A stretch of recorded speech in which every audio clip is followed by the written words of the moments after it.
56 വർഷം മുമ്പ് മരിച്ച മലയാളി സൈനികന്റെ മൃതദേഹം മഞ്ഞുമലയിൽ കണ്ടെത്തി. പത്തനംതിട്ട ഇലന്തൂർ സ്വദേശി തോമസ് ചെറിയാന്റെ മൃതദേഹമാണ് കണ്ടെത്തിയിരിക്കുന്നത്. സൈന്യത്തിൽ ചേർന്ന ശേഷം 22-ാം വയസ്സിൽ പോസ്റ്റിംഗിനായി പോകവെ വ്യോമസേന വിമാനം തകർന്നു വീണതാണ് ദുരന്തത്തിന് കാരണമായത്. 18-ാം വയസ്സിലാണ് തോമസ് ചെറിയാൻ സൈന്യത്തിൽ ചേരുന്നത്. സൈനിക പരിശീലനം പൂർത്തിയാക്കി 22-ാം വയസ്സിൽ 1968 ഫെബ്രുവരി 7-ന് ചണ്ഡീഗഡിൽ നിന്ന് കാശ്മീരിലെ ലേയിലേക്ക് തോമസ് ചെറിയാൻ ഉൾപ്പെടെ 102 പേർ യാത്ര ചെയ്ത AN-12 വിമാനം മോശം കാലാവസ്ഥയിൽ കുടുങ്ങി റോഹ്താങ് ചുരത്തിനു മുകളിൽ തകർന്നു വീഴുകയായിരുന്നു. അന്നുമുതൽ തോമസ് ചെറിയാനെക്കുറിച്ച് യാതൊരു വിവരവും ഉണ്ടായിരുന്നില്ല. മിസ്സിംഗ് എന്നാണ് സൈന്യം ഔദ്യോഗികമായി അറിയിച്ചത്.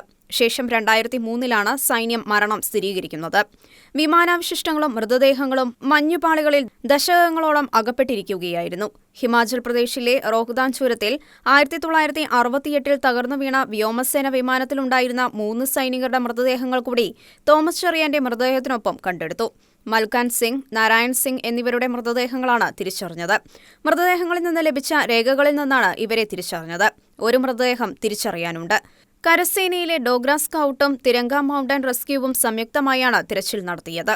ഇലന്തൂർ ഓടാലിൽ OM തോമസ് ഏലിയാമ്മ ദമ്പതികളുടെ മകനായിരുന്നു തോമസ് ചെറിയാൻ. പത്തനംതിട്ട കാതോലിക്കേറ്റ് സ്കൂളിൽ നിന്ന് SLCയും കോളേജിൽ നിന്ന് പ്രീ യൂണിവേഴ്സിറ്റിയും പൂർത്തിയാക്കിയ ശേഷമാണ് തോമസ് സൈന്യത്തിൽ ചേരുന്നത്. 1996-ൽ അമ്മ ഏലിയമ്മ മരിക്കുന്നതുവരെ മകന്റെ ഭൗതിക ശരീരമെങ്കിലും കാണാൻ സാധിക്കും എന്ന പ്രതീക്ഷ പ്രകടിപ്പിച്ചിരുന്നു. അന്നുവരെ പെൻഷനും ലഭിച്ചിരുന്നതായി ബന്ധുക്കൾ പറയുന്നു. തോമസ് വർഗീസ്, മേരി വർഗീസ്, പരേതനായ തോമസ് മാത്യു എന്നിവരാണ് സഹോദരങ്ങൾ. ഭൗതിക ശരീരം ഇലന്തൂരിലെത്തിച്ച് സെന്റ് പീറ്റേഴ്സ് ഓർത്തഡോക്സ് പള്ളിയിൽ സംസ്കരിക്കും. തോമസ് ചെറിയാനെക്കുറിച്ചും മൃതദേഹം നാട്ടിലെത്തിക്കുന്നതിനെക്കുറിച്ചും സഹോദരങ്ങൾ ഷെക്കിന ന്യൂസിനോട് പങ്കുവച്ചു. ലാസ്റ്റില് പുള്ളി ഇവിടെ ട്രെയിനിങ് കഴിഞ്ഞ് സെക്കൻഡറാബാദിൽ നിന്ന് ട്രെയിനിങ് കഴിഞ്ഞ് 3-ാമത്തെ വരവ് ലാസ്റ്റിൽ വന്നു. അങ്ങനെ പോയി സെക്കൻഡറാബാദിൽ ചെന്നേച്ച് അവിടുന്ന് നമുക്ക് എഴുത്തൊക്കെ ഇട്ടു. എനിക്കിങ്ങനെ പോസ്റ്റിംഗ് ആയി. ഞാൻ ചണ്ഡീഗഡിലേക്ക് പോവുക, അവിടുന്ന് ലഡാക്കിലെ ലേയിലേക്ക് പോകാനാണെന്നും പറഞ്ഞു. എന്ന് പോകുന്നെന്ന് നമുക്കറിയത്തില്ല. എഴുത്ത് വരണേ ഒത്തിരി താമസിക്കത്തില്ലേ. അപ്പോൾ അത് കഴിഞ്ഞ് പുള്ളി ഇങ്ങനെ പ്ലെയിനിൽ പോയി. അന്നത്തെ 98 ആൾക്കാരുണ്ടായിരുന്നു ഈ പ്ലെയിനിൽ. 103 ആൾക്കാർ, അതിൻ്റെ മറ്റു ജോലിക്കാരും എല്ലാം കൂടെ 103 പേരുണ്ടായിരുന്നു. അങ്ങനെ ഇവിടുന്ന് ചണ്ഡീഗഡിൽ നിന്ന് പറന്ന് 45 മിനിറ്റ് മതിയെന്ന് അവിടെ ചെല്ലാനെന്ന് അന്ന് പറഞ്ഞത്. അത് അവിടെ ചെന്ന് മഞ്ഞുകൊണ്ട് ഇറങ്ങാൻ വയ്യാഞ്ഞ് തിരിച്ച് 30 മിനിറ്റും വന്നു. അതുവരെ നമുക്ക് ഇവർക്ക് വയർലെസ് വഴി ഇതുണ്ടായിരുന്നു. പിന്നെ ഒന്നും അറിയത്തില്ല. അപ്പം പിറ്റേ ദിവസത്തെ പത്രത്തിൽ വന്നു ഇങ്ങനെ പോയ പ്ലെയിൻ്റെ നമ്പരും എല്ലാം കൊടുത്തിട്ട് പറഞ്ഞു ഇത് മിസ്സിങ് ആയെന്ന്. അപ്പം രാവിലെ പത്രം എടുത്ത് നോക്കിയപ്പം പുള്ളിയുടെ പേരുണ്ടായിരുന്നു തോമസ് ചെറിയാനെന്ന്.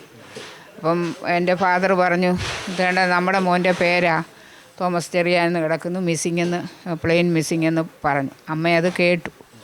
അപ്പോൾ അത് അത്ര കാര്യമാക്കിയില്ല. മിസ്സിങ് അല്ലേ, മരിച്ചിട്ടൊന്നും ഇല്ലെന്നുള്ള ധാരണയായിരുന്നു. അത് കഴിഞ്ഞ് പിറ്റേ ദിവസമാണ് നമുക്ക് ടെലഗ്രാം വരുന്നത്. അന്ന് ടെലഗ്രാമാണ് വരുന്നത്. ടെലഗ്രാം വന്നു. ഇങ്ങനെ ഇലന്തൂർ ചന്തയിൽ വന്നു. അവിടെ തിരക്കി. അപ്പോൾ ആളിനെയൊക്കെ മനസ്സിലാക്കാൻ പേര് ഏലമ്മയെന്നൊക്കെ പറഞ്ഞാൽ വന്നേ. എങ്കിലും അച്ചായൻ്റെ ജ്യേഷ്ഠൻ അവിടെ ഉണ്ടായിരുന്നു. പുള്ളി അത് വാങ്ങിച്ചുകൊണ്ട് വീട്ടിൽ വന്നു. അങ്ങനെ ആ വിവരം നമ്മൾ അറിഞ്ഞു കഴിഞ്ഞിട്ട് പിന്നെ എല്ലാവരും അറിഞ്ഞു. അപ്പോഴും മിസ്സിങ് എന്നേ നമുക്കറിയത്തുള്ളൂ. പ്ലെയിൻ കാണാനില്ല, മിസ്സിങ് എന്ന് പറഞ്ഞു. അത് കഴിഞ്ഞ് 2003-ലാണ് ഇങ്ങനെ പ്ലെയിനിൻ്റെ അവശിഷ്ടം കിട്ടി എന്നും പറഞ്ഞു വന്ന് ഞങ്ങളിങ്ങനെ തിരയുന്നുണ്ടെന്ന് പറഞ്ഞു. അപ്പോഴും നമുക്ക് ഒരു മരിച്ചെന്നുള്ള പ്രതീക്ഷയായി. പ്ലെയിൻ അതിനകത്ത് ഇനിയും രക്ഷപ്പെടുമെന്നുള്ള ഒരു വിചാരമില്ലായിരുന്നു. അതിനു മുമ്പെയൊക്കെ നമ്മൾ വിചാരിച്ചു ഇത് രക്ഷപ്പെടും, വന്ന് കാണാമെന്നൊക്കെ.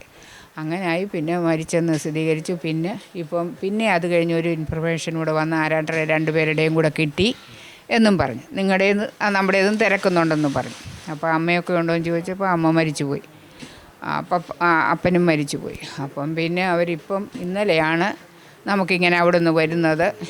പോലീസാണ് ഇവിടെ വന്ന് നമ്മുടെ പേരും കാര്യങ്ങളും ഒക്കെ തിരക്കി, ആൾക്കാരുണ്ടോ എന്തുവാ അങ്ങനെ തിരക്കി എല്ലാം പോയി ഇങ്ങനെ വന്നിരിക്കുന്നത്. പിന്നെ ഈ ഇന്ത്യ ഗവൺമെൻറ് ഇത്രയും ഒരു തെരച്ചിൽ നടത്തുമെന്ന് അവരെയാണ് നമ്മൾ സ്മരിക്കുക. അവരതുപോലത്തെ പ്രവർത്തനം ഞങ്ങളോട് പറഞ്ഞെങ്കിലും ഞങ്ങൾക്ക് അത്രയും ഒരു വിചാരമില്ല ഇതിങ്ങനെ തിരക്കുമോ എന്ന്. അപ്പോൾ അവരിത്രയും വർഷം 56 വർഷം 68 ഫെബ്രുവരി 7-ാം തീയതി പോയ കാര്യമാണ്. ഇപ്പോൾ ഇത്രയും 56 വർഷം കഴിഞ്ഞപ്പോൾ ഇപ്പോൾ അവർ തിരക്കിക്കൊണ്ടിരിക്കുക. അതിൻ്റെ ഫലമായിട്ടാണ് ഇന്നലെ കണ്ട്. ഇപ്പോൾ ഇനിയിപ്പം ആ ബോഡി വരും, കാണാമെന്നുള്ള ആ പ്രതീക്ഷയും ഞങ്ങൾക്ക് ഞങ്ങളുടെ കർമ്മങ്ങളൊക്കെ ചെയ്ത് ഞങ്ങളുടെ ആലയത്തിൽ തന്നെ ഞങ്ങളുടെ പിതാവിൻ്റെ കല്ലറയിൽ അടക്കം ചെയ്യാമെന്നുള്ള ആ ഒരു ആശ്വാസമാണ് ഞങ്ങൾക്കിപ്പോൾ ഉള്ളത്. സന്തോഷമുണ്ട്, സങ്കടവും വരുന്നുണ്ട്. ഇത്രയും തിരിച്ചു കിട്ടിയതിൽ സന്തോഷിക്കുന്നു. എൻ്റെ പ്രായം 8 വയസ്സേ ഉള്ളൂ എനിക്ക്. ഞാൻ 4-ാം ക്ലാസ്സിലാണ് പഠിക്കുന്നത്. അത്രയുള്ള ഇതേ ഉള്ളൂ. പിന്നെ ഈ ഫോട്ടോ വീട്ടിലുണ്ടായിരുന്നതുകൊണ്ട് അന്ന് തൊട്ട് ഞാൻ കുടുംബത്തെ താമസിക്കുന്നതുകൊണ്ടും എനിക്ക് അറിയാം. അച്ചായനും അമ്മയെല്ലാം പറയുന്ന കേട്ട് വിവരങ്ങളെല്ലാം കിട്ടുന്നുണ്ട്. മരണം സ്ഥിരീകരിച്ച് 2003 പറഞ്ഞു, നിങ്ങളുടെ തോമസ് ചെറിയാൻ്റെ ബോഡി അന്വേഷിക്കുന്നുണ്ട്, കിട്ടുവാണെങ്കിൽ നാട്ടിലെത്തിക്കാമെന്ന് പറഞ്ഞു. അമ്മ ജീവിച്ചിരിപ്പുണ്ടോ എന്ന് ചോദിച്ചപ്പോൾ ഇല്ലെന്ന് പറഞ്ഞു. അതുകൊണ്ട് അവർ കോമ്പൻസേഷൻ ഒന്നും തന്നില്ല. അതായത് പട്ടാളത്തിൽ അന്ന് മിസ്സിങ് ആയതുകൊണ്ട് പിന്നെ ഫാമിലി പെൻഷൻ മാത്രമേ അമ്മയ്ക്കാണ് കിട്ടിയിരുന്നത്. അമ്മയുടെ പേര് അവിടെ കൊടുത്തിരുന്നു. കല്യാണം കഴിക്കാഞ്ഞുകൊണ്ട് അമ്മയുടെ പേര് കൊടുത്തിരുന്നു. അമ്മ മരിക്കുന്നിടം വരെ അത് കിട്ടി. ഞങ്ങളിവിടെ 18 വയസ്സ് വരെ. അവന് 18 വയസ്സായപ്പോൾ അവൻ പോയി. നെക്സ്റ്റ് ഞാൻ 18 വയസ്സായപ്പോൾ ഞാനും പോയി. കറക്റ്റ്. അദ്ദേഹം പട്ടാളത്തിൽ പോയി. ഞാൻ ഹരിദ്വാർ എന്ന് പറയുന്ന സ്ഥലത്ത് BHEL ഭാരത് ഇലക്ട്രിക്കൽ യൂണിറ്റിൽ ജോലി ചെയ്യാൻ പോയി. നല്ല സ്വഭാവമുള്ളവനായിരുന്നു. നല്ല സ്വഭാവം. എല്ലാത്തിലും ഫിറ്റായ ഒരാളായിരുന്നു. എല്ലാത്തിലും ഫിറ്റായിരുന്നു. പഠിക്കാനും പ്രാർത്ഥിക്കാനും ഇടപെടാനും അത് ഞങ്ങളുടെ അപ്പൻ്റെ ഗുണമായിരുന്നു. അപ്പൻ അങ്ങനെ ഞങ്ങളെയൊക്കെ വളർത്തിയത്. സ്നേഹവും സഹോദരം അത് അപ്പനെ അങ്ങനെ അത് കാണിച്ച് വളർത്തിയതുകൊണ്ട് ഞങ്ങൾക്ക് അത് വേറെങ്ങും പോയി പഠിക്കേണ്ടി വന്നില്ല. അപ്പൻ അങ്ങനെ ആയിരുന്നു. എല്ലാവരും വഴിയെ വന്നവരെയും കൂടി വിളിച്ചുകൊണ്ട് വന്ന് ചോറും കൊടുത്ത് അങ്ങനെ ഒരു കുടുംബമായിരുന്നു ഞങ്ങളുടെ. പ്ലെയിൻ്റെ അവശിഷ്ടം കിട്ടിയെന്നൊക്കെ പറഞ്ഞപ്പം ഒരു ചെറിയ ഹോപ്പ് ഉണ്ടായിരുന്നു. He may come. പുള്ളി വരത്തില്ല, പുള്ളിയുടെ അവശിഷ്ടം അല്ലെങ്കിൽ പുള്ളിയുടെ ഡെഡ് ബോഡി വരുമെന്നുള്ള ഒരു ചെറിയ ആഗ്രഹം ഉണ്ടായിരുന്നു. മഞ്ഞ് മാറിക്കൊണ്ടിരിക്കുമ്പോഴേ, എന്തെങ്കിലും മഞ്ഞ് നീങ്ങുമ്പോൾ അതിങ്ങനെ ഒരു ചെറിയ പിന്നെ ഒരു ഇതുണ്ടായിരുന്നു ഞങ്ങൾക്ക്. മിലിറ്ററി സർവീസസിനെ അപ്രീസിയേറ്റ് ചെയ്യുന്നു, ഇന്ത്യൻ ആർമിയെ അപ്രീസിയേറ്റ് ചെയ്യുന്നു. കാരണം അവരുടെ പരിശ്രമം എത്രയോ കഷ്ടപ്പെട്ടവർ ഈ 56 വർഷമൊക്കെ നോക്കുക എന്ന് പറഞ്ഞാൽ സാധാരണക്കാരെ കൊണ്ടൊന്നും നോക്കുന്ന കാര്യങ്ങളല്ല. അതിനവരെ ഒരു big salute for the Indian army. നമുക്ക് മിലിറ്ററിയുടെ ഇൻഫർമേഷൻ കിട്ടിയതിന് ശേഷം മാത്രമേ കൃത്യമായിട്ട് എന്നാണ് സംസ്കാരം നടത്താൻ പറ്റുള്ളൂ എന്നുള്ള വിവരം പറയാൻ പറ്റുള്ളൂ. കാരണം അവർ കൃത്യമായിട്ട് നമുക്കൊരു ഡേറ്റ് തന്നെങ്കിൽ മാത്രമേ ബാക്കിയുള്ള അറേഞ്ച്മെൻറ്റ്സ് ചെയ്യാൻ പറ്റുള്ളൂ.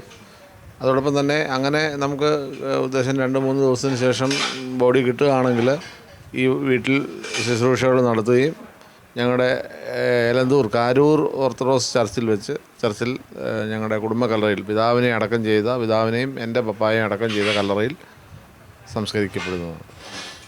അല്ല, ഇപ്പോൾ അവർ ബോഡി കിടക്കുന്ന അവിടുന്ന് ഈ ബോഡി ഡോക്ടർ ഉൾപ്പെടെയുള്ള ഒരു സംഘം അവരുടെ കൂടെയുണ്ട്. അവരവിടുന്ന് ആ ബോഡി ഏകദേശം 16,000 അടിയിലേക്ക് തോളത്തെടുത്തുകൊണ്ട് വേണം താഴേക്ക് വരാൻ.